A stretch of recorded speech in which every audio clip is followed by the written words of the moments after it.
final word in sports all across the state. You're listening to Sports Talk with your hosts, Bill Kornbluth, Will Pelagic, and the Professor Tom Hayes. You've been waiting all day, so join the show now by calling 800-956-7266. Good evening, everybody. Welcome into Sports Talk, Talking Tuesday from downtown Columbia. Phil Kornbluth, Will Pelagic, Professor Tom Hayes, Brian Leonard sporting the nifty-looking cap tonight behind the bulletproof glass. 800-956-7266, our number if you want to participate in Talking Tuesday. Our email, talkback@sportstalksc.com, and on Twitter @SportsTalkSC. A major announcement. This will be my final night on Sports Talk because after I win the lottery jackpot tonight, I'll be going away forever to an island somewhere in the South Pacific. That's not what you want to be, man. Those are very remote. You can't once That's you go the there. whole idea. Once you go there, you can't come back. Did you get a ticket? I got a couple. Oh, you bought two. I bought more than a couple. I bought like 3 or 4 or 5. Doesn't help your odds, to get multiple tickets. You say that doesn't make any sense. I heard that on the radio. That doesn't make any sense. Well, because each ticket is independent and, it's all random. And, I'm not a math whiz, but I don't know. If I have either you've got the winning ticket or you don't. If I have more than one ticket, then I have a better chance of winning than you do. That doesn't make any sense. I selected my numbers. I started with number 2. Did you really? Then I went to number 4. Then I went to 12. 12 is my lucky number. Then I went to 33. You getting the connection there? Well, one's Jeter, one's Favre, Rogers, Bird. Yeah. No, I didn't. I went with the random numbers. So anyway, cross my fingers. I promise everybody that listens tonight, if I win, I'll give you something. What about us? Well, yeah, you're listening. Okay. I'll give you a little something. Give you a piece of your mind. Not sure if I want to take it in a lump sum or the annual payouts. What would you do? The annual. Got to go annual. Because you're afraid you'll blow the $900 million in one big spin. Right. How long would it take you to go to Walmart and spend $900 million? I wouldn't be going to Walmart. Going to Walmart. What's wrong with Walmart? That's not where you go and you blow $900 million. Where would you go first? Oof. Probably buy season tickets to one of my favorite sports teams. That's probably what I would do. See, I would give it to the poor.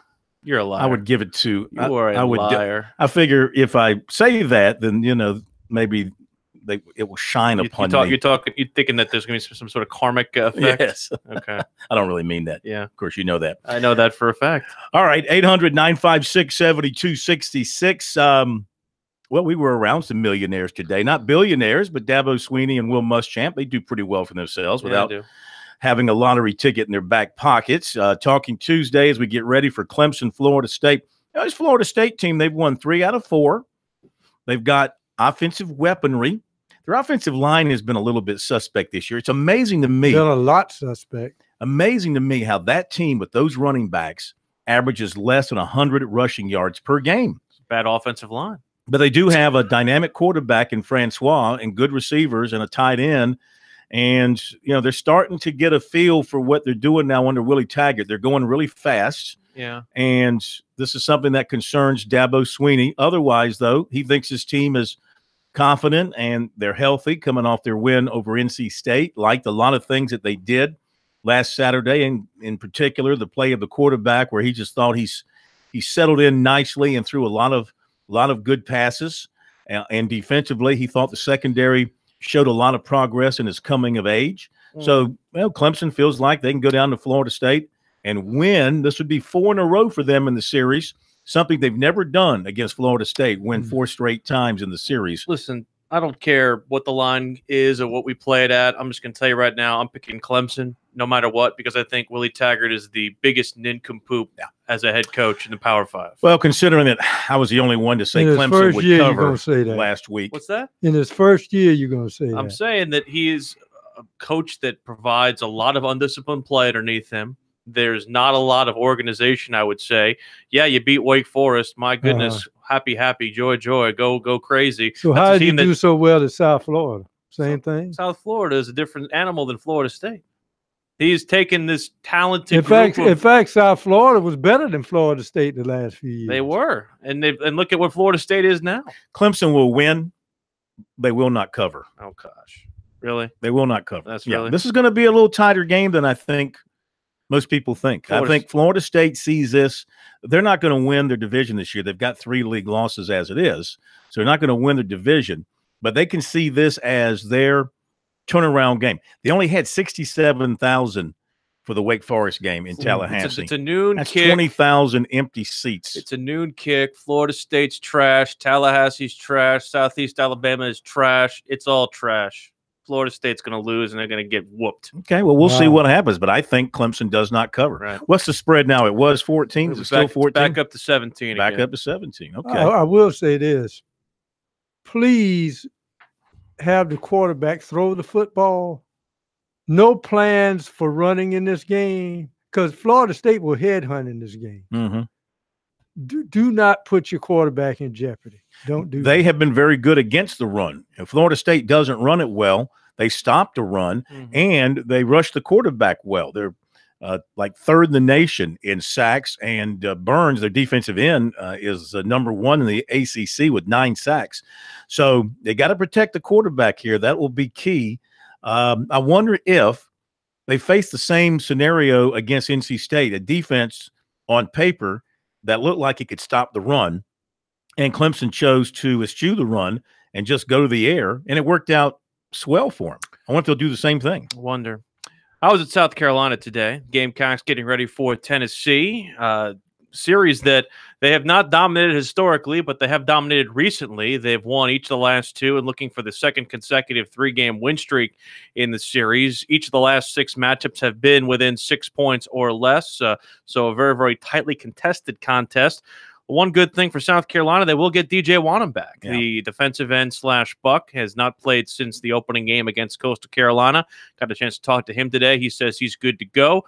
Also, A.J. Turner, who was in concussion protocol during the last contest against Texas A&M. He'll be back, but still, they'll be shorthanded in the secondary. No JT Ebay, no Nick Harvey. So once again, it will be Jamias Williams and Stephen Montag basically starting at safety. You'll have Javon Charleston and Jalen Dickerson playing as well in reserve help, as well as R.J. Roderick. So if there's anything right now that's a weak point of South Carolina, and it's been a weak point overall this entire season, it's that safety play. It's gotten better, but it's still not where I think Will Muschamp would want it to be, Pro. Well, Bryson Allen Williams, I'm just thinking if his assignments change a little bit, because remember, they've been playing him a lot at Buck and not at linebacker because of the absence of Wonnum. Be interesting to see how they use him on Saturday. Wonnum being back is so big for them. You know, you lose your best pass rusher in your opening game. You're up big. I can't remember exactly when it was when he got hurt. I think it was 3rd quarter. And South Carolina had that game pretty much tucked away. So you lose your best defensive lineman, your best pass rusher, the guy that was preseason All-SEC, and you lose him for half your season. That is a substantial blow to this Gamecock defense. Getting him back should make all the difference in the world. And now maybe you can put some guys who've been playing outside back inside in their natural position, and maybe that'll help your depth some inside, because that's been a worrisome point for the Gamecocks all season long. I'm wondering myself what we're going to see out of Jake Bentley. That's my biggest concern right now. He's drawn a lot of ire in this fan base. He basically said that he's feeling better. He's still going to wear the brace. Will Muschamp conceded today that he wasn't 100% against Texas A&M. I don't think it took much of a orthopedic surgeon to kind of figure that out. And I think that from his standpoint, you're looking at a lot of people who are wondering just exactly how much metal this guy has left, metal with 2 T's, not with 1. In my mind, he has to have a big game in order not just to show the South Carolina fan base and this coaching staff that he is the guy and the best option, but they're not playing well. They don't win another football game outside of Chattanooga if he doesn't play up to the standard that we think he's capable of. Guess what makes him play better? Receivers catching the football. If the guys hold on to the football. Saw where he said he wished he hadn't had taken his helmet to that chair. That's correct. In the A&M game. He's going to try and compose himself a little bit more and handle himself a little bit better. Said he wants to be more even keel, and he says that needs to be something that the entire team takes on as well, because they've had discipline issues as well.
This is the place to talk Tigers, Gamecocks, and more. Sports talk across the state on the South Carolina Radio Network.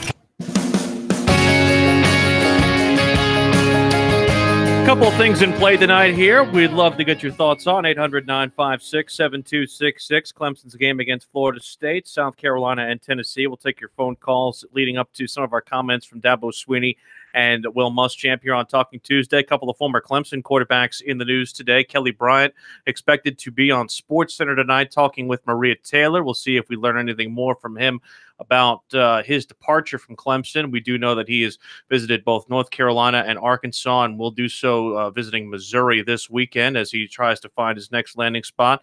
Another former Clemson quarterback in the news today, Chad Kelly, getting himself in some unfortunate trouble. Yeah, nobody's surprised when it comes to Chad Kelly and the law, but apparently early this morning he was arrested in Englewood, Colorado, out in Denver. He's the backup quarterback for the Broncos, and he was taken to jail, and he was what was he charged with? Criminal trespass. Charge of first-degree criminal trespassing.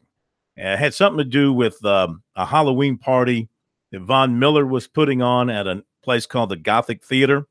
And apparently he got himself a little bit too wound up, ended up in somebody's house, on somebody's couch, apparently, according to the report. So he's in a little bit of a hot water there with the folks in Denver. Sounds like a bad case of roofies or something like that. I don't know. By the way, the weather in the state's going to turn crummy.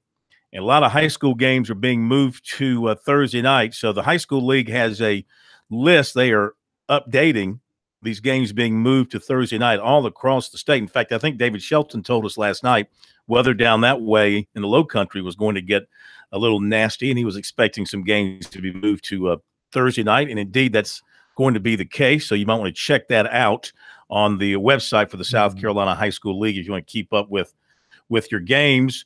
Big South basketball preseason poll out today. Radford is the pick to win the championship. Winthrop was picked second. Charleston Southern was fifth in the voting. Presbyterian ninth, and USC Upstate, welcome to the Big South, you're predicted to come in last. Ugh. The Fighting Dave Dickerson. Yes. Who opened with South Carolina this year. Preseason first team, Christian Keeling of Charleston Southern is on that. Second team from Winthrop, Josh Ferguson, and from Upstate, Deion Holmes. There you go. South Carolina has an exhibition game coming up on Friday. They do. Right in the middle of football season, getting that underway. So they plan that on a football weekend, so they think that folks who are in town for the football will go to the basketball. It's sound strategy if this actually was a school that cared about its basketball in October. If your school taxes go up, you know that probably some of the schools are thinking about building dome stadiums for high school. Yeah, football. Right. This ain't Texas, all right? Tomorrow you'll be at ACC Media Day in Charlotte. I will be. I'm looking forward to that. I went through and picked my ACC order of finish, if you will, just because they give us that for that. I put Marquise Reed on my all-ACC team, which is good. I have Clemson finishing 5th behind Duke, North Carolina, and I think I had Virginia and Syracuse behind them. So, so it's going to be interesting to see tomorrow how both Roy Williams and Mike Krzyzewski address the very oversized elephant in the room when it comes to what's going on in New York and their comments that they've made to the contrary about the scandal that has plagued college basketball and the unfairness that has resulted. And, of course, the stuff involving Zion Williamson because of the fact that he obviously has been in the rumor mill as opposed to some of the controversy up there and a lot of the testimony that has risen from New York. And well, of course, I thought that we had closing arguments for that on Wednesday. I'm guessing they're in the deliberation phase right now to try and make those guys guilty or innocent. I think so. I think it's wrapping up. So they need to address it because what they have said so far is inadequate, I think, and they need to address what they've already said and why they said what they said. And if they are serious about the fact, if Krzyzewski is serious about his comments that this is just a blip, that this is not a big thing in college basketball, I think most people who have been following this, both the media and the fans, would disagree with that assessment that it's not a big thing. Oh, it's a big thing. Now, if you're the best conference in America and you expect to get 9 and maybe some people say 10 bids, you need to talk about this. But I would not be greatly surprised if both coaches don't bring out their tap shoes tomorrow. That'll be surprising. I hope, and I feel like they will. I think the media will put their feet to the fire and not let these guys just skate away, even though they are the faces of college basketball. They need to be held accountable, just like Bill Self needs to be held accountable for what has happened with the Kansas situation and the testimony about what happened at Kansas. And it's, Krzyzewski with Zion Williamson in his program and the testimony about that situation, I think he needs to address that because that's now public record. Yes. It's not hearsay or anything like that. It's all part of the trial transcript. Well, the media up in the triangle won't say anything about it. It'll be the I expect that you two. You got your hot coals ready? I'm ready. I expect you to bring the heat. Well, it's more like the Bermuda Triangle up there because that's where all the truth goes to die. Yeah. Let's go to Myrtle Beach. I'm ready today. Here on Sports Talk. Dr. Tiger, welcome in. How are you? Hello, fellas. How are you? Good. How you doing? We're good.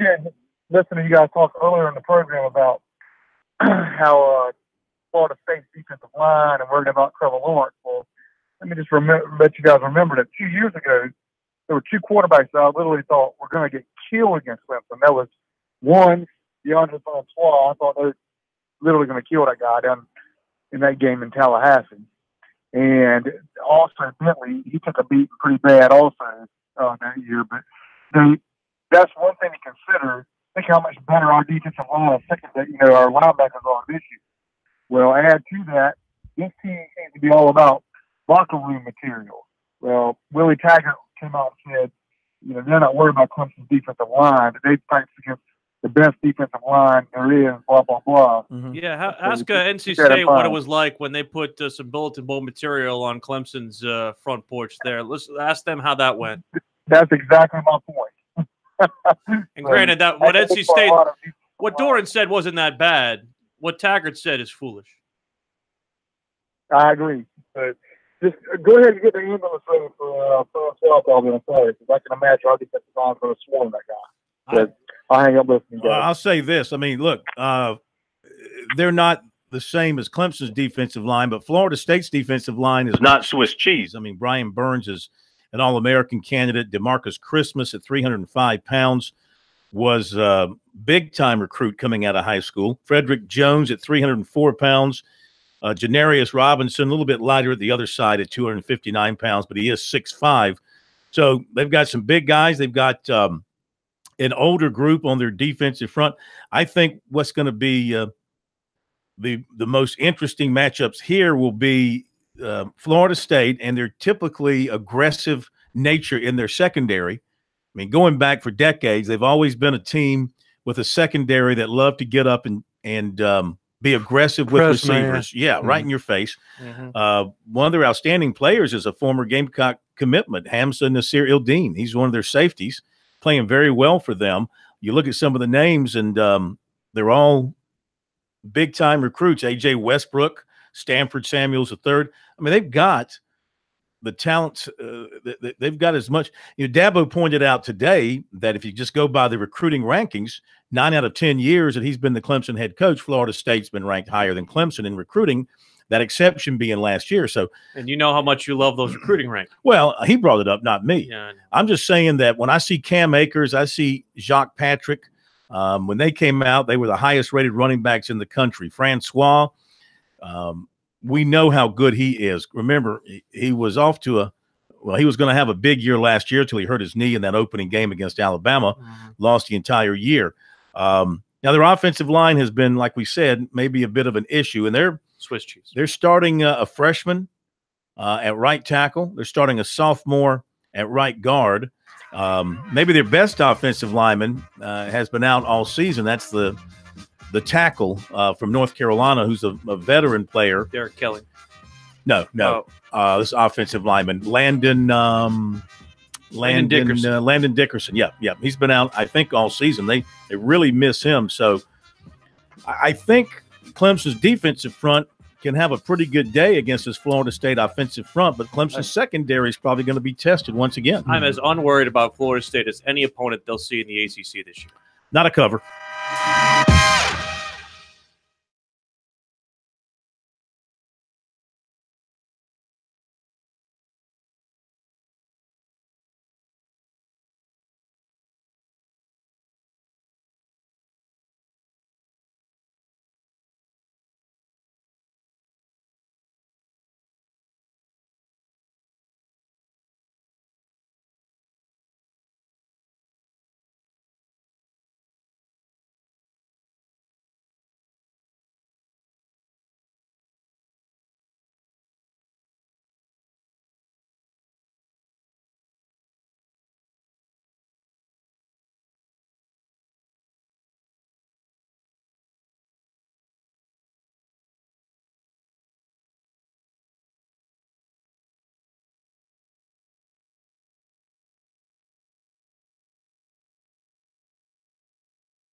(800-956-7266). This is Sports Talk. Willie P., Professor Tom Hayes, and Phil Kornblut here with you. We'll continue to take your calls as we go throughout the Talking Tuesday. But, Korn, we start out at the Clemson campus where, while the name on the jersey says Florida State, the play on the field has not resembled it, but that still doesn't mean that this team is not a formidable foe for Clemson. Absolutely, and I don't think that Dabo Swinney was really blowing smoke today when he talked about, they got off to a slow start. They lost 2 of their first 3, but they've won 3 of their last 4, and that could have been 4 out of 4. Remember, they lost to Miami by a point. Mm-hmm. They're getting better. They're getting more confident in what they're doing under Willie Taggart, and as we talked about in the first half hour, and as Swinney acknowledged as well, I mean, they've got talent at Florida State. They might be struggling on the offensive line a little bit because of youth, but those guys were heavily recruited. That's just what Florida State does from a recruiting standpoint. So he goes into this week knowing that his team is in control of its own destiny as far as the Atlantic Division.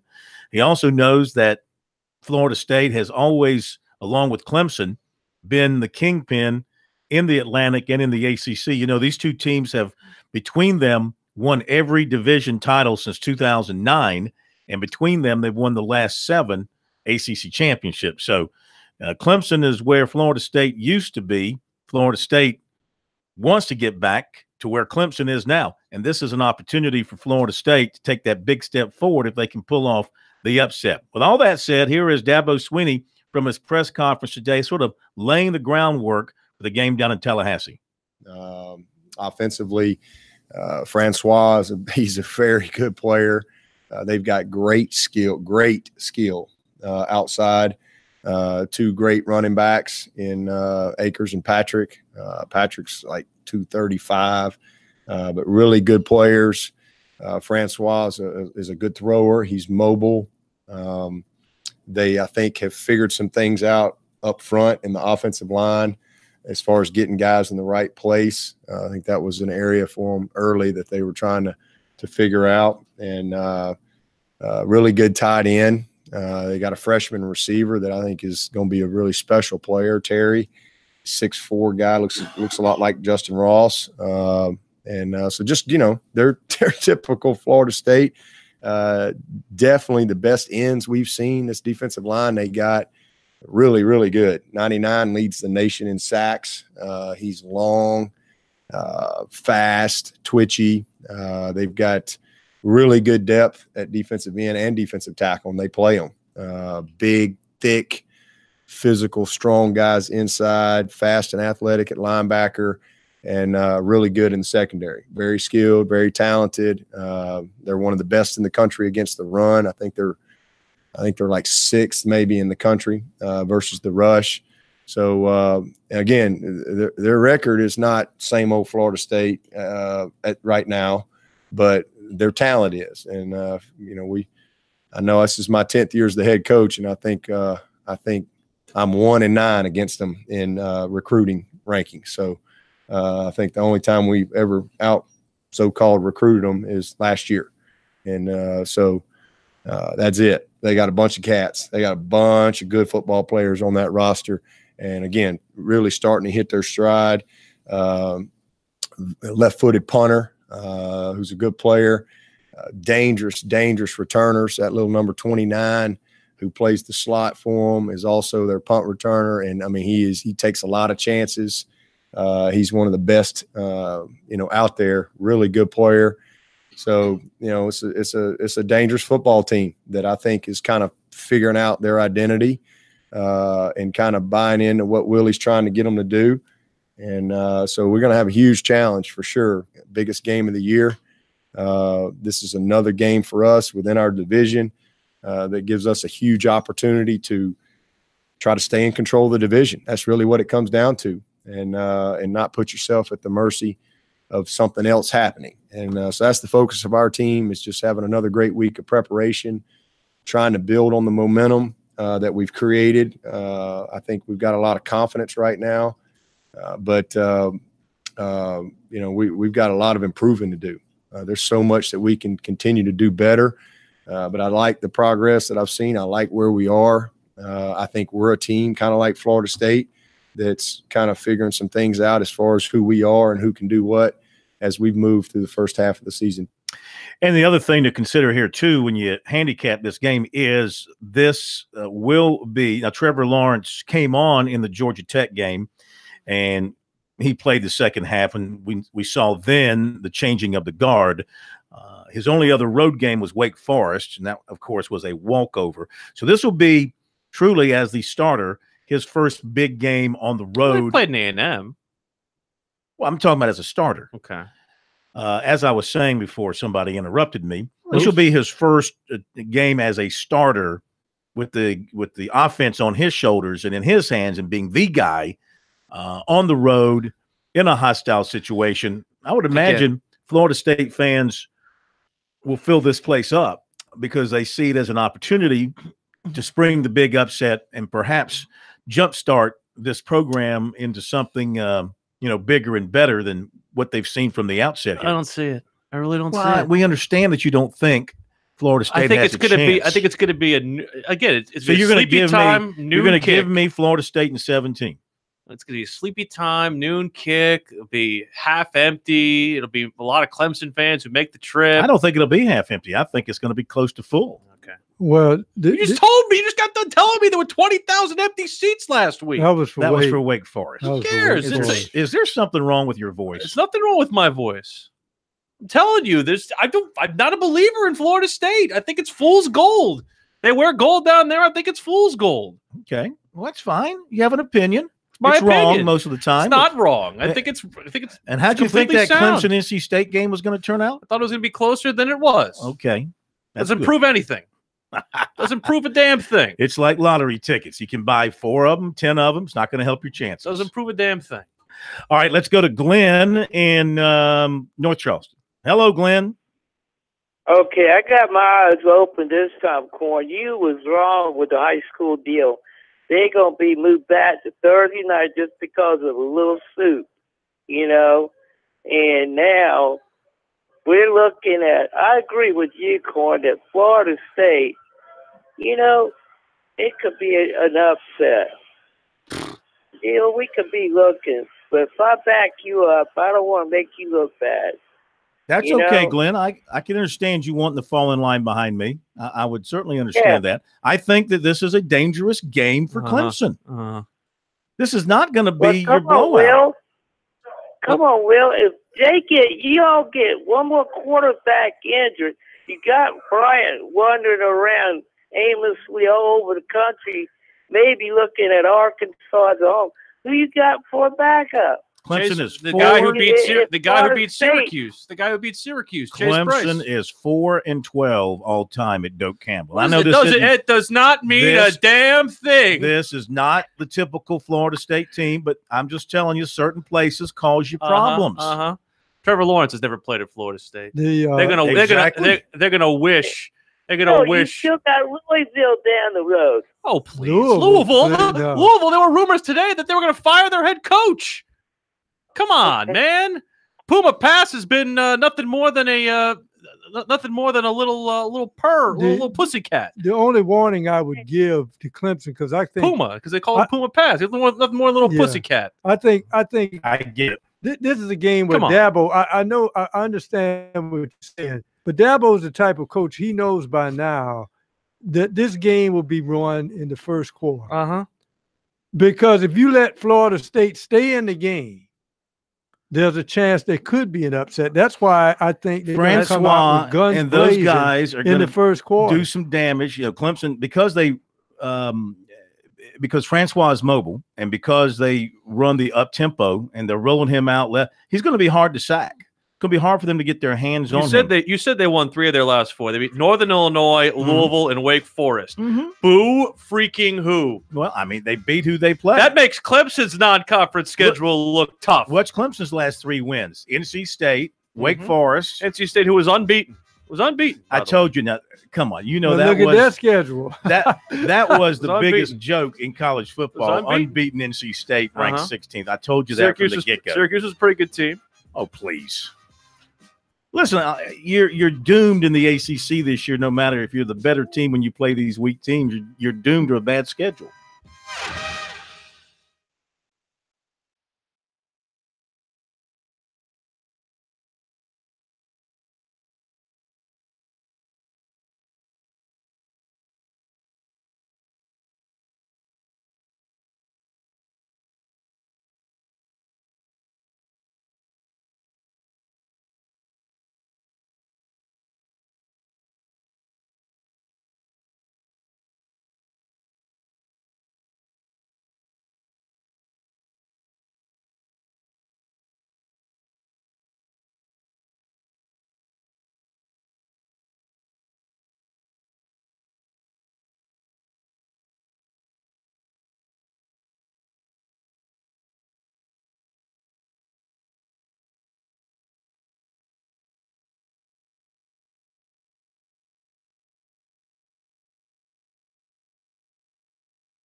Now back to Sports Talk, South Carolina's most listened to sports talk show for more than 30 years.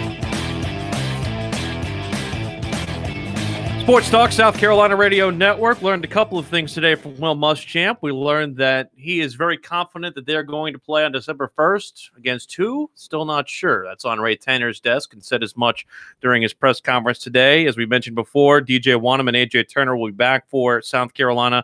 No JT Ebay or Nick Harvey. Very, very much looking towards this Tennessee game to expect both quarterbacks to play, or at least prepared for both quarterbacks, Jared Carantano and Keller Christ. Christ, of course, the transfer from Stanford, who was the backup there.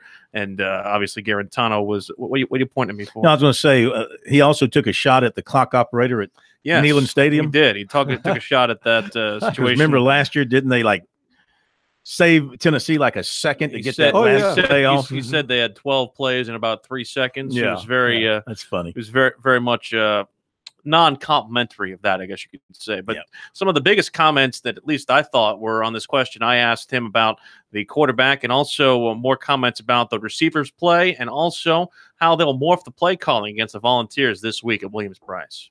With Jake, as he's gotten healthier, how much has that helped his confidence, and how much of that did you notice throughout the bye week and as you've been working as far as the start this week? Well, I don't know, Will, that I wouldn't say that he was 100% in our last ball game. I would say he was a pretty high percentage. We wouldn't have put him out there if he couldn't protect himself. But I've certainly seen him more mobile in the off week and then today and Sunday night as opposed to maybe before. Well, coming off the bye week, what are some of the biggest improvements you think Jake has to make in the second half of the season? Well, I think just play within what he's asked to do, and that's, one thing as far as when you're a competitor and, play in the moment and do what we're asking you to do from a read standpoint and taking the ball to the right spots. Obviously, ball security would be number one. Got to take care of the football. We've had 3 interceptions in the end zone. That's something we can't afford to have happen. You look at the point swing that we've had, turnovers in our red zone or in the opponent's red zone is about a 52-point swing on our football team this year. That's very difficult to overcome. So, taking care of the football is number one, and just playing within what we're trying to do. And again, the guy's a competitor. He competes his butt off, and that's why he's got the respect of this team and this staff. Well, what were the conversations like this past week during the bye with the receivers, and what were some of the reasons maybe given for so many dropped footballs the first half of the season? Well, again, I don't think you can get overly technical. The bottom line is we got to secure to the tuck as far as catching the football is concerned.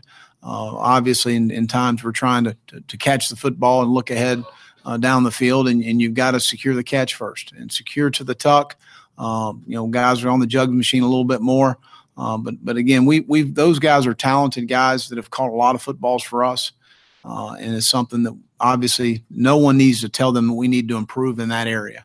They understand that, and they're excited about the next opportunity to play at Williams-Brice. Last week you mentioned making some changes with the way you call plays or what you call to make sure you get into the run game more. What have you decided to do going forward? Well, I think it's the RPOs have been very productive for us. I think it's a little misleading sometimes for Brian when you get into a game and you're calling a run, and obviously it's tagged with an RPO, and they give you a loaded box, or the flow of a linebacker, or a safety spins down to give you a bad number in the box. You're throwing the RPO because numbers tell you to do that. Well, I think that it gets in your mind a little as the game flow is going along. You've called the run in your mind. You've called the run, but we're throwing an RPO. So those are things to me that we talked about in the off week is playing a run to a run. If we're going to run it, let's run the ball. But we're not going to get away from the RPOs because they have been very productive. And it creates one-on-ones with some of our best players. Something that Muschamp also talked about in his teleconference Sunday night and also today is just the presence and the play of Bryce Thompson on Tennessee's side. Of course, the former Dutch Fork grad who was a one-time USC target. We know that obviously they did not get him as a result of some different off-the-field issues, but because of that, he went to Tennessee. He's now starting in the defensive secondary and has played very, very well. And Will Muschamp says it will not be awkward. He says he's very happy for Bryce.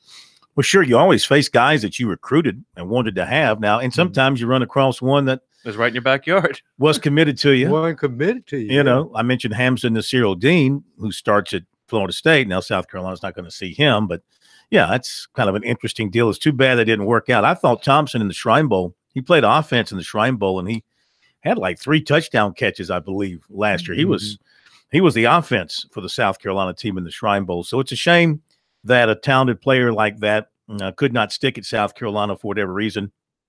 As whether it's academics or something away from the field of play, who knows? You hear all kinds of different stuff. But if you're South Carolina, you hate to lose a guy in your own backyard to an SEC East rival.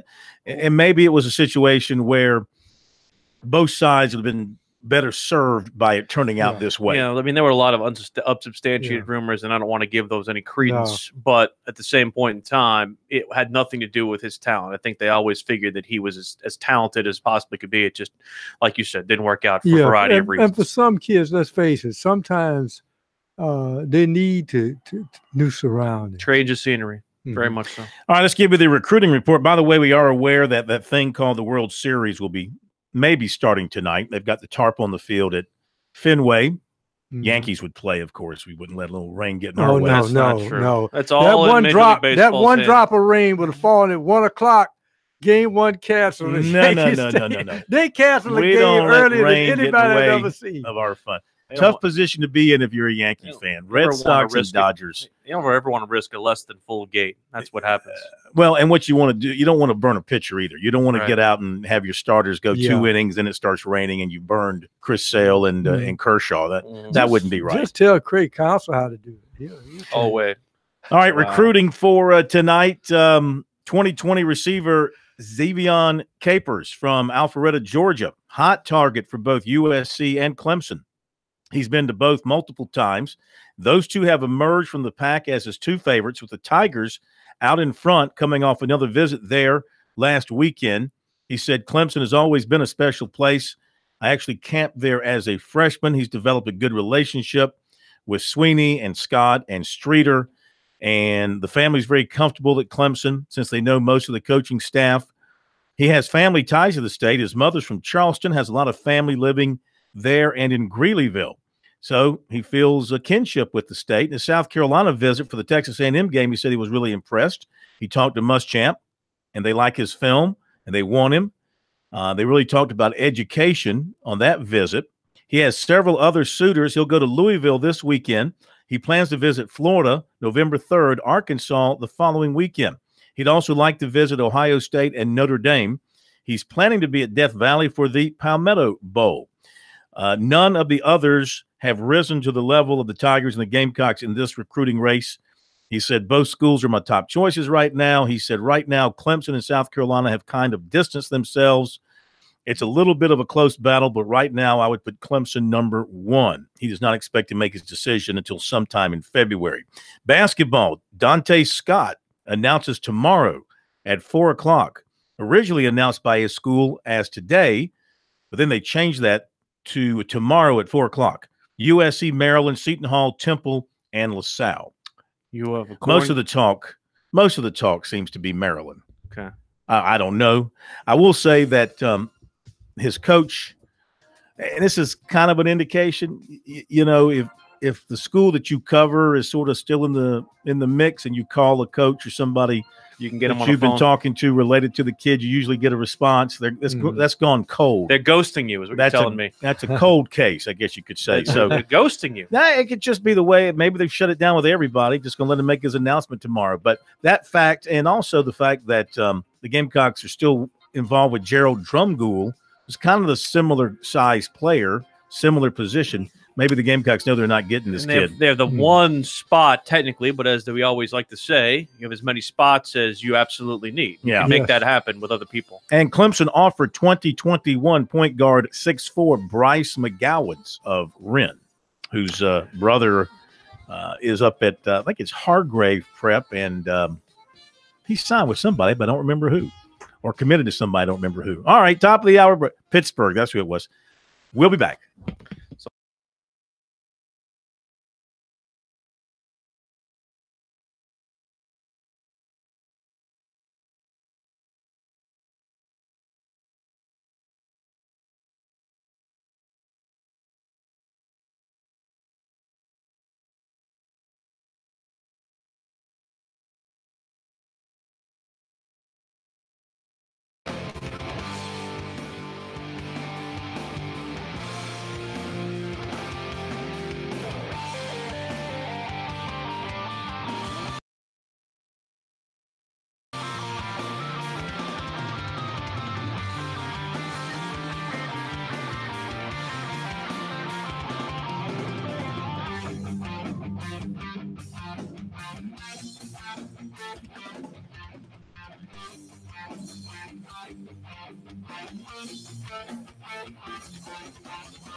2 of Sports Talk up next with your hosts Phil Kornbluth, Will Pelagic, and the Professor Tom Hayes.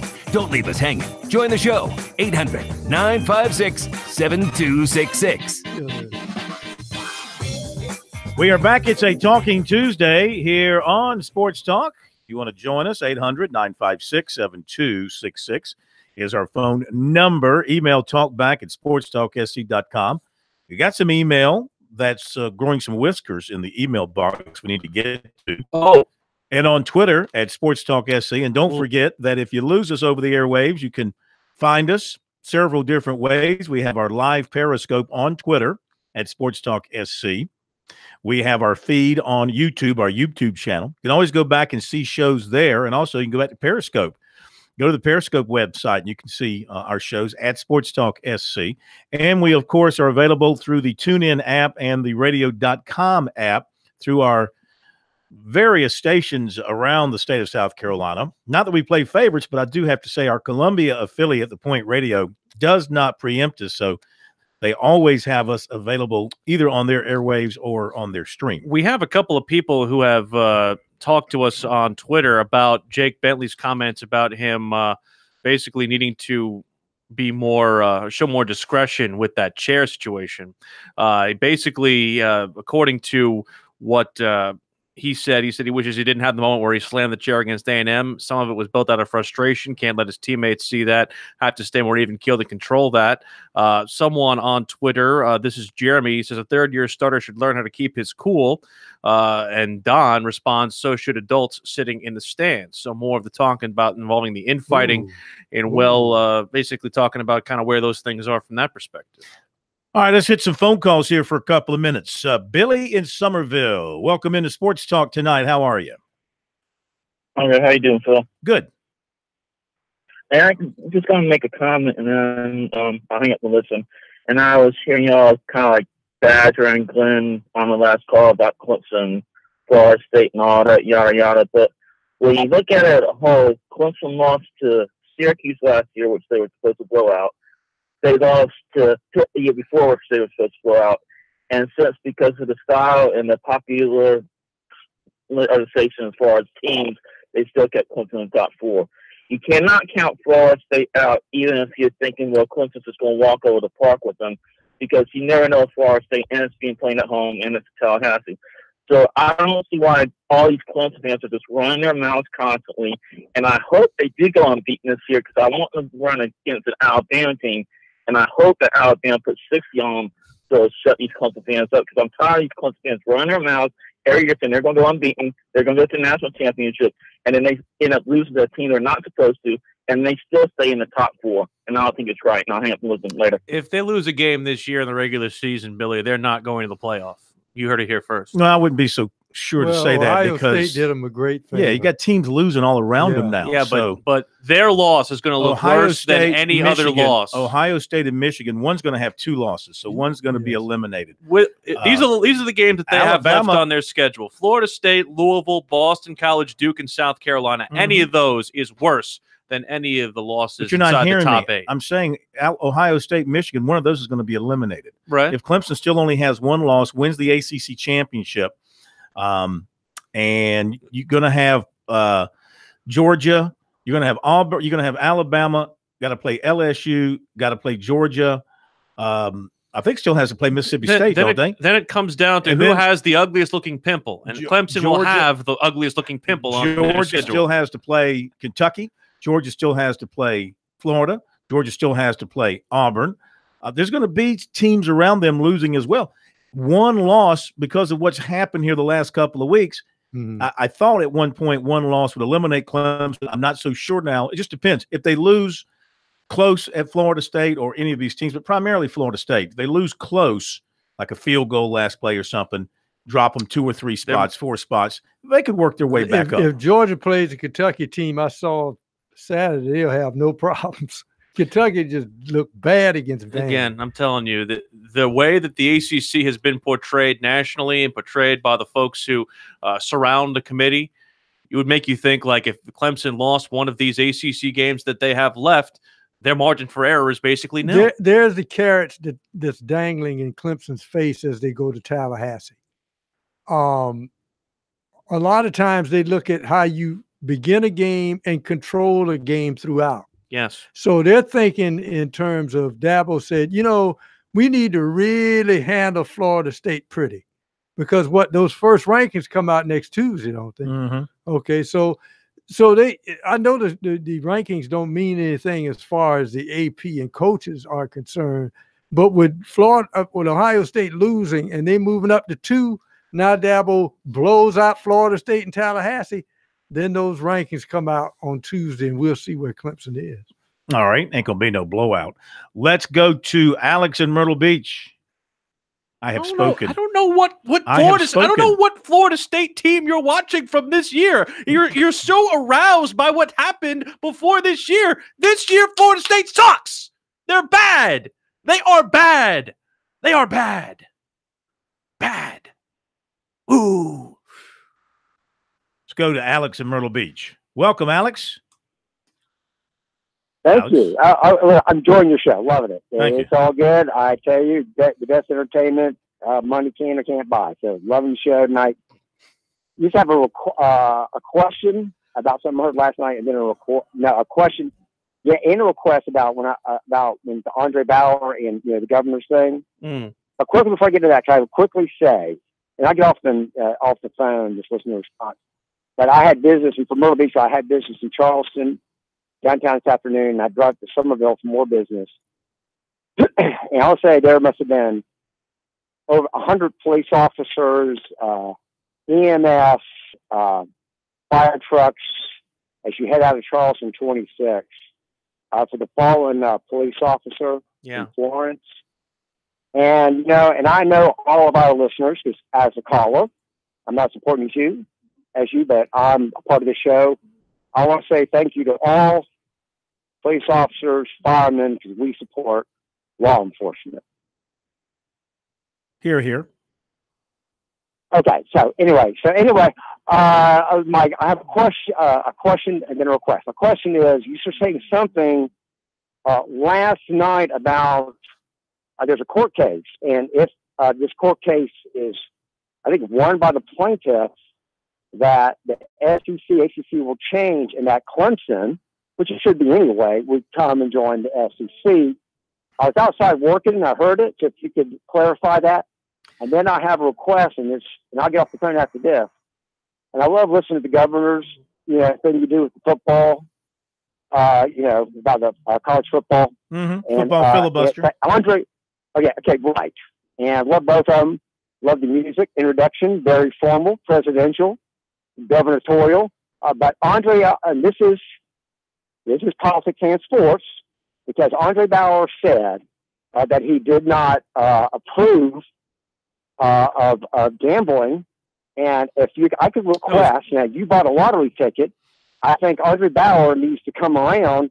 That's a lot of lost money from people of South Carolina, and I voted for Andre, but on this issue, he's a loser. All right, I'll get off and listen to your response. Bye. All right, thank you. As far as that lawsuit is concerned, it's out in California, and basically you've got the defendants seeking the scholarships from the NCAA to be more valuable than what they're offering now. And what the theory is if this is won, then you're going to see restructuring of the conferences to where you're going to have the schools of a like mind who want to pay athletes and give them stipends or salaries, or however you want to word it, coming together and forming their own league. And then you're going to have the academic schools who don't want to do that going off to the side and forming their own league. So this is calling for potentially another complete restructuring of conferences across the country, maybe into one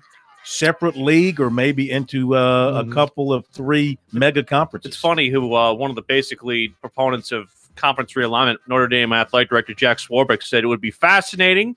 It would be a disaster, but fascinating. I think it's very significant that ruling would produce a new wave of conference realignment. I don't know if you go into paying the players like their employees, workers, you got to deal with the taxes, the insurance, all the things that benefits, et cetera, et cetera. I'm not in favor of that, but I'm in favor of some of the other stuff. Okay, back in a moment.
Sports Talk is the sports talk show of Main Street, South Carolina. From the coast to the mountains, we cover it all.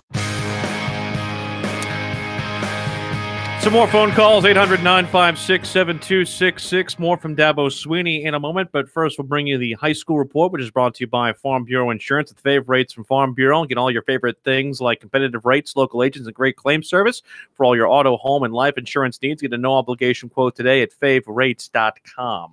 All right, couple things in high school football. Let's begin with the new rankings from the high school sports report. In 5A, it's Dutch Fork, Fort Dorchester, Gaffney, Dorman, T.L. Hanna, Sumter, Berkeley, Burns, River Bluff, and West Florence. In 4A, Hartsville #1, followed by Daniel, South Point, Myrtle Beach, Greer, Belton Honeypath, AC Flora, Walhalla, Wren, and Eastside. Man, looking forward. Hartsville, South Point in a potential playoff game somewhere down the road. Whew, that'd be dicey. 3A, Dillon, #1, followed by Chapman, Chester, May River. What a job they've done there. Relatively new school, ranked 4th. Wade Hampton of Hampton, Strom Thurmond, Gilbert, Union County, Woodruff, and Seneca. In 2A, it's Abbeville, it's Barnwell, it's Bamberg Earhart, Carvers Bay, and Mullins, your top 5. Then 96, Landrum, Timberland, Southside Christian, and Andrews. What a turnaround for Mullins this year. In 1A, Lamar's #1, followed by Wagner Sally, Dixie, Lakeview, St. John's, and C.E. Murray. Then it's Whitmire, Baptist Hill, Blackville Hilda, and Ridge Spring Minetta. My 96 Wildcats lost. I'm sad. Undefeated season, all gone. It happens. Now, I mentioned the high school league has a list of games rescheduled for Thursday night. Some of the top games that have been moved. Hannah Pamplico at Andrews, Mullins at Latta, Conway at Carolina Forest, Dillon and Sherraw, Rock Hill at Northwestern. That's a big, strong intra-city rivalry there. Spartan High and Gaffney. Ordinarily, that's a huge game. Spartan High not so good this year. Boiling Springs and Burns, River Bluff and Lexington, and Walhalla and Wren. All those games, among others, now scheduled for Thursday night. Go to the high school league website, and you can check the entire list, and they'll be adding more to it as they get that information. Quickly, let's hit the phones, and it is Glenn in Charleston, not related to Glenn in North Charleston, I don't think. Thank you very much. Thank you very much. Mm-hmm. But that was a good segue because my question was actually on high school football. Yeah. I was listening to Jamie's show down here, Bradford show, and they had I can't remember the guy's name that covers the high school football around here from the Post and Courier. David Shelton. Anyway, they had him on there. What's his name? David Shelton. Yeah, that was his name. And we have him on as well every and they week. were talking about those. Everybody uses David. Talking about those. Go ahead, sir. Talking about the Shrine Bowl selections this year, right? Right. And the Low Country's got 3 players, which I would think we'd have more than 3, but it ain't about the numbers. There's a kid from Fort Dorchester, the Chisholm kid from Berkeley, the wide receiver, and there's a kid from Hanahan. And you got one from Monk's Corner also. From Hanahan. Oh, Berkeley. I'm sorry. Yeah, you mentioned. I'm sorry, Berkeley. Yeah, you're right. You mentioned him, Chisholm. Yeah, yeah. Well, the kid from Hanahan had surgery like back in June and has not played a down of football this year. Yeah. Yeah, we talked about it last night. Well, here's what the deal is on Now, that. Here's the deal on that. He got hurt at Clemson camp back in June, had ACL surgery. Right. He's gone through the rehab. It's October now. That's a pretty quick turnaround on ACL surgery. It is. So he's going to the doctor on the 31st. As David said last night, I mean, he's running and doing everything else. And if he's cleared to play, he'll join his team and try to help them out in the playoffs. My question is, it should be about what you've done on the field this year. If you're going to go to the Shrine Bowl this year, it should be on. And then, I mean, this kid, you know, he might be a hell of a player. You want to win? A lot of It should be decisions based on what you've done this year, and he hasn't played it down. a lot of decisions are based on the combines that these players go to in the spring and the summer. So I'm assuming that he hit several of those up, and the coaches got a chance to see him, and they know what he can do. I want to say, why are these people angry about the kid? It's not like the kid doesn't deserve to go on his merits. He's a good player. It's not No, I'm saying he might deserve to go, but his high school coach is on the Shrine Bowl coaching. He's on the team. So and why what? is this kid going and ain't played it down? And he's supposed to represent the best of this year, and he ain't played it down. Doesn't matter. He's still a good player. Well, even the player was shocked, didn't he? I'm Hear not that? taking anything away from the kid. I'm not taking anything away from the kid. I mean, he might be a hell of a player. Well, but you should be based on what you've done this year, and he ain't played it down. Weren't you saying this kid was going getting looked at by Syracuse? Clemson's got Clemson is talking to him about being an offensive lineman, gray shirt possibility. Syracuse is talking to him about being a defensive he's lineman. no slouch. He's got Vanderbilt. He's got UCF. You have to remember this. He's not taking a spot from anybody. If the doctors say he can play and they know what he can do based on his performances as a junior and also in the combines, right? You know, they know he's a good player, and there aren't many standout defensive linemen in the state this year. No. they needed defensive linemen. And so weren't you the one telling me this is a down year for talent? pretty much. I'm sorry, but I would think if you're going to be selected on this year's merit, you would have had to play this year. Well, there's a lot of different things that go into it. Your senior year is some of it. I think they look at the film. In his case, they obviously looked at his junior film. They looked at what he did in the combines and determined that he was one of the best defensive linemen available in the state this year, despite the knee injury. They're hoping and crossing their fingers that he'll be cleared. His team is, Hanahan is, so we can get on the field, some in the playoffs, and that'll help get him ready for the Shrine Bowl. I hate to speak out of turn because this is far from my lane, but isn't the object of the game to get the best players on the roster in order to win the game? Mm-hmm. And if you believe that this person has the talent, which it seems like you mentioned his combine stats, the schools that are looking at him, the talent that he has put on the field, why is this a controversy? This is the biggest controversy that I've ever heard of. Why are people making a big deal about this? It's not like the kid is not a player. Well, he's hurt. It's fine. In the past, going back, years, decades with the Shrine Bowl, and like everything else in recruiting in particular, the whole process has been moved up and sped up. In the past, your senior year was how you got on the Shrine Bowl team or how you got on the Touchstone Energy Bowl rosters. They looked at you in your senior year, and about midway through, they had their picks, and that's how it was done. But now, a few years ago, North Carolina was the first to start the combines, and that was a big bonus for them in selecting their players. And now South Carolina followed suit, and I think they base a lot of it off of what they've seen from these kids in the combines, along with their senior film, in his case, the junior film. But you're right.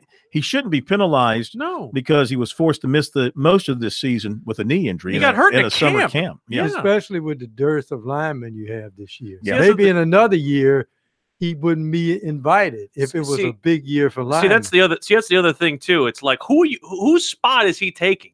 He's not taking anybody's spot who's more deserving. I don't think. Well, plus you have to think about the fact that you've lost the last 3 Shrine Bowls if you're South Carolina. You can always look at the Touchstone Energy Bowl rosters and say, well, maybe this guy should have been in the Shrine Bowl.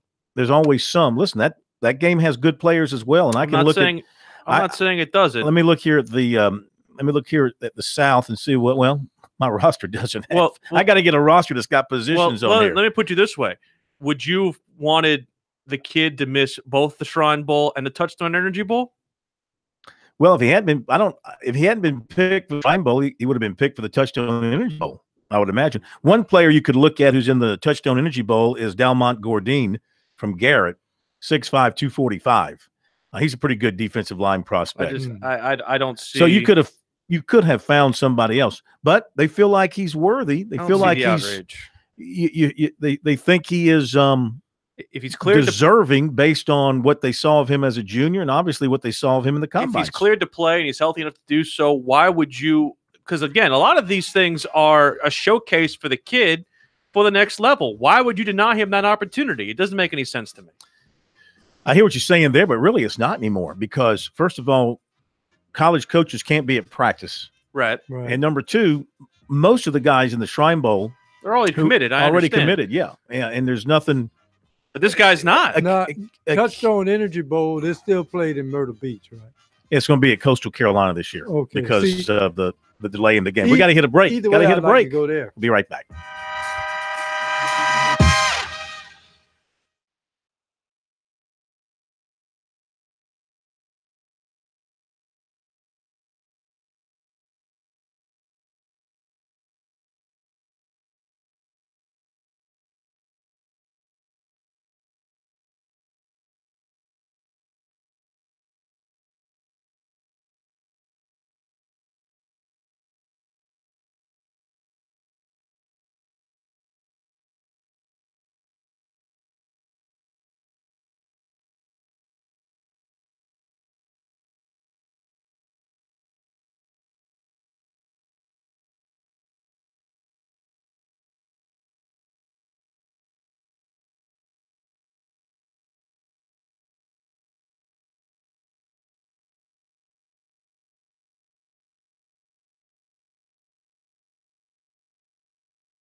Well, you want to know why I feel this way about Florida State is because I've learned about Dabo.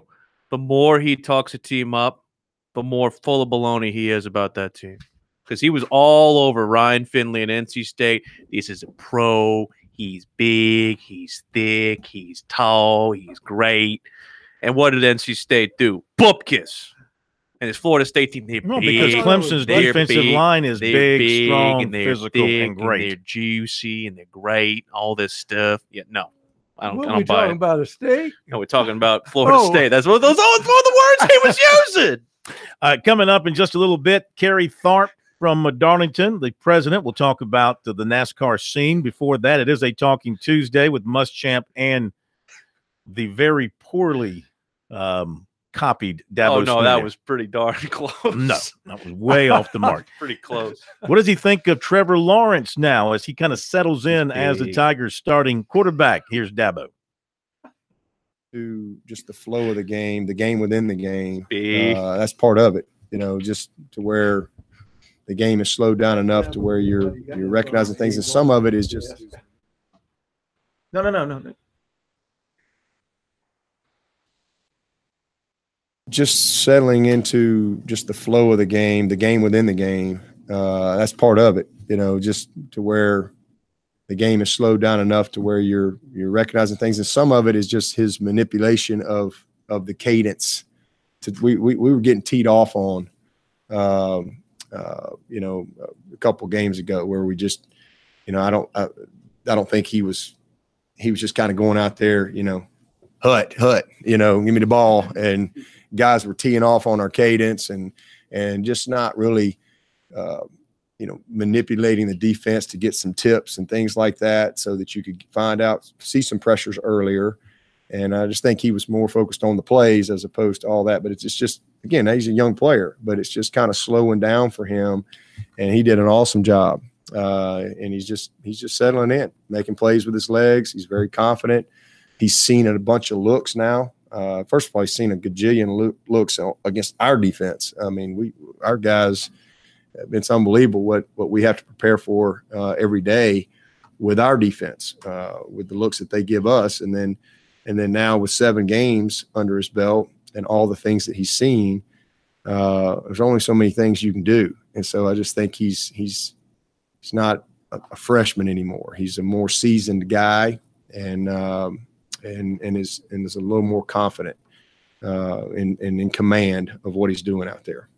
You think his internal clock is about where it needs to be in terms of the pass rush, or can he work on that a little bit, taking off and running or getting rid of the ball? I think he's made a lot of progress. I think early on, he's very confident in his arm, obviously, and he sometimes wants to, teams are playing coverage and he wants to sit in the pocket and make the tight throw because he knows he can, but there's a clock. You can only block those guys so long. And then also he'll sit in there, and then sometimes he wants to slide left or right, and that gets him in trouble because that's where we're blocking a guy.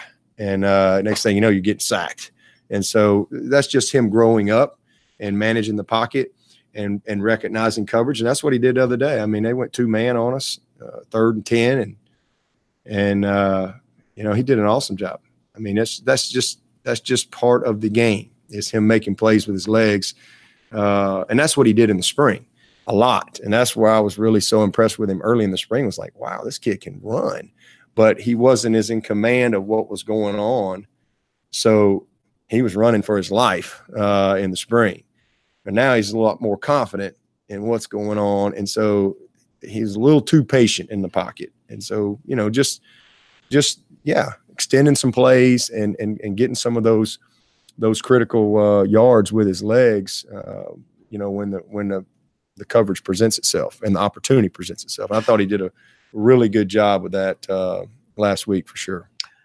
Okay, Dabo Swinney from earlier today, this press conference up at Clemson. Let's shift gears and talk a little NASCAR. We welcome in the president. Shift gears, I like that. Been saying that for years. Welcome in the president of Darlington, Kerry Tharp, here to Sports Talk. Good evening, KT. How are you? I'm doing great, fellas. How's everybody doing in the big Columbia town? I think we're doing just fine right now. Absolutely. And Chase Elliott, I tell you, they say when you get that first win, I've heard the guys on MRN say this, you get that first win, they seem to come in bunches. And that certainly is the case with this guy. 2 wins in the 3 races of this last stage. And now you really have to consider him as a strong candidate to win the championship. Well, there's no doubt, Phil. I mean, like you said, once you get that first one, it's like getting your first kiss. you want a bunch more. And so, you know, he got that first win at Watkins Glen back in August, then he won at Dover, and then on Sunday he won at Kansas. And so, you know, he is a hot driver right now, and his team is really pulled themselves together. The chemistry is great between him and Alan Gustafson, and you know, I think right now he is establishing himself as somebody that Harvick and Kyle Busch and Truex and the rest of the field need to pay attention to, because he's on a roll right now. Yet it took a mistake by a veteran to kind of open the door for him. Kevin Harvick certainly was the class of the field, gets caught speeding on the last pit stop, has to go to the back of the pack, and he's out of it, and that opened the door for Elliott. Well, there's no question Kevin Harvick was the class of the field, as you mentioned, on Sunday at Kansas. But, you know, you make a mistake, you blink the wrong way, and somebody's going to take advantage of it, and that's what Chase Elliott does. A lot of pressure on these guys as we get down to the final four races, and you know, somebody's got to capitalize on those mistakes. And so, you know, you see it all the time in big-time sports. Somebody makes a mistake, they drop a pass, they get offside. You know, we saw that the other day with the Cowboys. You know, the guys snapped the ball or moved the ball, and it kind of pushed them back a little bit on the field goal, and they kind of messed that up. So you have a little bit of a bleep there, and all of a sudden things can happen. But yeah, Chase Elliott right now is taking advantage when he can to win the races, and you know, I'm thinking right now he's somebody to contend with. Getting close to the next cutoff here, KT, and of course Martinsville is a big one. Of course, it's a very small track. What do you feel about this kind of bunched up group here between a lot of Fords, but a Chevy and a couple of Toyotas? Well, exactly, Will. I mean, you've got all of the Stewart-Haas racing teams, excuse me, are in the field right now, the field of 8, and they're very, very strong, very formidable. You got Harvick, you got Kurt Busch, you got Clint Boyer, and Eric Almirola.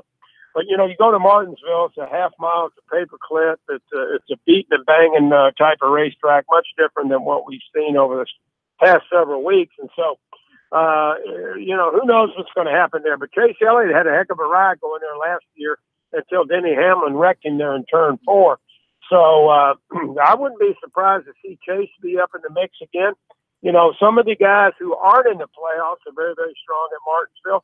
But you got to wonder if their get up and go is still as good as it needs to be. Guys like Jimmy Johnson, Denny Hamlin are two that come to mind. So I look for one of the playoff guys to win at Martinsville, but I think it's going to be very, very competitive. Well, quickly, KT, as you get closer and closer in these playoffs, what's more important, the ride or the guy behind the wheel? Well, Tom, I think that's a great analogy you make, but I think it's the guy behind the wheel. I think it's the experience that you see. It's knowing what to do at the right time, knowing when to hold up, knowing when to fold up, as Kenny Rogers used to say. But I think that's where a guy like Kevin Harvick is really, really strong because, you know, the last few weeks he probably hasn't, you know, had all the breaks come his way, but we know how good of a driver he is. He's very good at Martinsville, but I think the driver right now is the one that can kind of lead you through these next few races and get you to the promised land. We got any penalties to be looking for tomorrow? Not that I'm aware of, Phil. Let's hope not, because those always kind of muddy up the situation, cloud up things. I know there was one last week that came into play with Kyle Larson, but you know, Kyle didn't make the cut, so you know, that's not going to be a factor. But hopefully no penalties as we get ready for Martinsville. I'm looking forward to going up there here in a couple of days. You never count your money when you're sitting at the table. That's all I know. No question. You're a gambler. There you go, Will. Hey, did you buy your lottery ticket? You know what? My wife did, Phil, and I tell you what, if we hit the big time, I'm going to come down there. I'm going to make you a bigger studio. I'm going to have everything that you need is going to happen on my tab. If I win it, I'm going to buy Darlington. Well, it's going to be Corn Blue Super Speedway. We got to go. We got to go. Bye.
The guys are always checking email. Send your comments or questions to talkback@sportstalksc.com. Now, more of Sports Talk from Columbia's Main Street. So tomorrow on Sports Talk, we will be broadcasting partially from Columbia and partially from Charlotte as a result of the ACC Operation Basketball, and Gamecock Baseball will drop its full 2019 schedule tomorrow. And speaking of Charlotte, they have 2 games in Charlotte that are scheduled. April the 2nd against NC State and April the 16th against North Carolina. You mentioned that North Carolina series has been largely dominated by the school that wears that ugly shade of blue. Has not gone well for the Gamecocks. Unfortunate. In that park against that team. Unfortunate for them. The Gamecock football team getting ready to take on a team that wears an ugly shade of orange, Tennessee Volunteers. And of course, when you're looking at this game from South Carolina's perspective, they're very much looking forward to getting back defensive end / buck DJ Wanham and pairing him with Bryson Allen Williams to reestablish some good pass rush on that side of the football. No, he'll still be on the edge, especially I think it can vary from game to game, but in this game, having both their presence on the edges helps us. And Bryson's been very active and had a really good year to this point. Is there something that DJ, specifically with him being out, what was missing from this defense, and what do you think that he can bring as far as just not only that, but also just an infusion, making sure that the turnover battle can once again be in your favor? Well, I think that, obviously he's a very productive player in his 2 years here at South Carolina. Really, you see a lot of people offensively have really attacked our edges defensively, in my opinion, in the run game. He adds another dimension to us as far as a pass rusher is concerned. Well, probably I would say more than anything from a leadership standpoint and a presence standpoint, a guy that's got a lot of respect in the locker room. He's one of 3 players in school history that have been voted a team captain in their true sophomore year. So it says a lot about the respect that DJ has in the locker room and the type young man he is. When he's on the practice field, the way he practices, the way he goes about his business, he helps our football team improve and get better. After the A&M game, you mentioned how Sherrod and TJ played better. Is that as well as they've played all season? I think that was their best game. Yeah, very productive, very active, tackled well, leveraged the ball well, didn't misfit some runs and some things. I thought they had a great week of practice. I told both of them on Friday as we were going through the walkthrough, both of you guys had your best week of preparation, in my opinion, this year, and it both carried over to game day. I don't think that's a coincidence. I think that's the way it's supposed to happen. Is that all it takes to continue that moving forward, is just preparing that way? And well, we can't talk about it. We got to be about it. And I think that both of them had good days on Sunday. I think TJ's, has had a hip flexor, has had some different bang up issues, and we took care of him in the open week. He's probably as fresh as he's been since the beginning of the season. So Sherrod's done a nice job. So we need both of those guys to continue to play well. With eBay and Harvey out, who are you looking to make a step forward in the secondary? Well, Jam and Steven and RJ are the 3 safeties. Javon Charleston, is the 4th safety as far as those things are concerned, and Jalen Dickerson would be the 5th. Coach, how's Josh Bell coming off that ankle injury, and where have you seen him progress in terms of his conditioning and getting in shape? Well, he is. He's doing a really good job. Josh is a really good place for me right now, and that's he and I we need to get him in shape and we need to get him healthy, and that's the most important thing, and that's what we're working through right now. And I've been really proud of how he's handling things. All right, Will Muschamp from his press conference today. Let's head up to Boston. This is the worst interview I'll ever have to do because of the subject matter. It's the World Series. Really, it's not a big deal because it's only the Red Sox and the Dodgers playing in it, but pretty big deal. We have to talk about it. Sports Talk intern Hall of Famer on the first ballots, Ian Maripol, a Bostonian living in Boston, joins us from Beantown. Pretty excited there, aren't you? Bill, there, it's very Ian? nice of you after your Yankees got really slapped around by the Red Sox in what they call a gentleman's sweep. And it was very nice of you to have me on today to preview the World Series. It's a big series up here, and there's a lot of Gamecock connections as well. Yeah, you got JBJ, you got Pierce, and those two guys. Not to mention, Phil, you've got PJ Dozier playing for the Celtics, and you've got Stephon Gilmore playing for the Patriots. So Boston is filled with Gamecocks right now. Yeah. Let's stay on the Red Sox and the Dodgers. What's the possibility of this game getting in tonight? Well, it's not raining anymore, but there's some lightning in the area. It could be delayed, but they should be fine by about 8:30. Everything's clearing out. It's cold, man. It's in the 40s. It's baseball weather, October baseball weather here in New England. So it'll be chilly. It'll sting when if you hit it off the nub of the bat, and it's going to be cold, but it should be a good game. I think the series is going to come down to pitching, and the Dodgers are really good. The Red Sox have struggled in the bullpen at the end of the season. Kimbrel's really struggled in the playoffs, even though he did, get 3 saves in the last series. He struggled. Sale, we don't know if he's going to be 100%. It's interesting. And then what happens when you go to Los Angeles? Does Jackie Bradley bench it? Do you bench Jackie Bradley? I mean, you're not going to sit J.D. Martinez. Okay, you're not going to sit Benintendi, and you're not going to sit Betts. So it looks like you may have to sit the ALCS MVP in Dodger Stadium because of the NL rules. Wow, I hadn't even thought that far ahead, but you're hard to believe it with his defense too, and of course he didn't hit for much of an average in the ALCS. No, he did hit have some 200 in the ALCS, but I think he only had 3 hits, but he had 7 or 8 RBIs. I mean, listen, Phil, I've been watching Red Sox baseball for close to 40 years. I know. He's the best defensive center fielder I've ever seen. He's unbelievable. He's fit in so well in this community. Kids love him. Fans love him. He is an absolute fan favorite, and I hope he stays here for a while. He's so streaky as he was at Carolina. He'll hit 450 for a month and then hit $190. So that's just what JBJ is. But we love him up here in Boston, and I think people are going to see his defense on display on the national stage here in the World Series. How much? I'd take Mickey Mantle over him any day. Stop. How much will your heart better be? Guy. JBJ is a better guy than Mickey Mantle. Oh, now you are barking up the wrong tree. Ian, how much will your heart be in your throat the first time you see Kimbrel in this series? Yeah, Kimbrel's been very shaky. I mean, he hasn't blown a save yet, but he's also come in with 3 and 2-run leads. I mean, there's talk today that they'll use Nathan Eovaldi or Porcello in the 9th inning if he struggles. I mean, you can't. This is the World Series, and if he comes in and blows a save, I don't trust him, quite frankly. I think it's going to be a quick hook for him. It's not going to be this long leash like Muschamp's given Bentley. He's moving quick, and he's putting a new guy in if he struggles. Any chance so he can get an arm or 2 blown out by a Red Sox starter during the series? No, I don't think so, Phil. Although it is about 44 degrees out right now, so the chances are not as bad as if it was 80 degrees. Well, Kimbrel has turned into the 2000s version of Mitch Williams. Wild thing. Walk the bases loaded and then strike him he's out. not throwing strikes. He's not even throwing strikes. So he can't even find a plate right now. I will have to say this: you are in a hot sports region with what the Patriots are doing, and of course, the Celtics lost last night. That was a bummer, but we know they're going to be around, and the Red Sox in the World Series. Pretty cool place to be.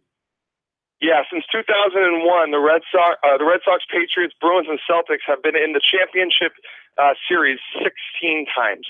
Wow, it's big. A lot to root for. How's the family? Yes, and one day my Gamecocks will be there, right, Phil? One day we'll be at the national championship game, and we'll be hoisting that trophy above our heads. Like I said, how's the family? The family's great. Everyone's great. They're actually listening upstairs, Phil. So if you want to say hi to the great Meg Maripol and the lovely Tess and Anna Maripol, they would love to hear you. The 3 ladies of your life. They are my life, my friend. And then the sports comes second. And let's don't forget Rose. Of course, lovely Rose. We gotta love Rose. He loves my mom, guys. It's kind of creepy, but hey, we're gonna do. That doesn't shock me. Hey, listen, I don't have a dog in this fight because I hate both teams. It's either you or K-Mac, Have y'all gotten together and made a little wager? Jeez, that's got to be tough for you, Phil. I know. Listen, you're like my sons. I can't choose one over the other. I hope you both lose. How about that? Thank you, Phil. Last thing, if I win the Powerball, I'm buying Zesto's lemonades for the entire state of South Carolina for the rest of my life. That's beautiful. I've got a ticket, too. I'm buying the Red Sox, and I'm moving them to New Haven. You owe me all the Zesto lemonades you made me buy you when I was an intern. Oh, that was your old go-to, Zesto lemonade? Oh, absolutely. Dunkin' Donuts caramel swizzles. Thank you, Ian. Talk to you soon. That'll do it. See you tomorrow.